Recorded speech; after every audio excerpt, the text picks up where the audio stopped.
আসলে আমরা যারা গাছপ্রেমী তারা অন্য কিছুর চেয়ে যদি কোনো গাছ গিফট পায় তাহলে বেশি খুশি হয়। আমার এক স্টুডেন্ট সে আমাকে এই যে শিউলি ফুলের ডাল, তারপরে মাধবীলতা আছে, তারপরে দিয়েছে একটা জবা ফুল আছে যে গোলাপের মতো, গোলাপ জবা, ওইটার ডাল দিয়েছে আর কি।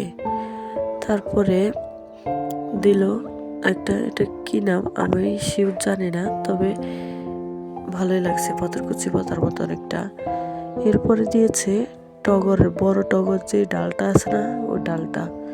আমার কাছে কি যে আনন্দ লাগতেছে এটা বলে প্রকাশ করার মতো না। তারপরে একটা ছোট কিউট ক্যাকটাস গাছের চারা দিয়েছে আর কি। তারপরে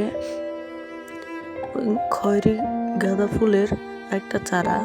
তারপরে দিয়েছে সাদা টাইম ফুলের একটা লতা, এটি ডাল থেকে চারা তৈরি হয়, করা যায়, সমস্যা নেই। তারপরে দিল হচ্ছে একটা পর্তুলিকা, হলুদ পর্তুলিকা। আমার কাছে গোলাপিটা ছিল, হলুদটা ছিল না। তাকে অনেক ধন্যবাদ।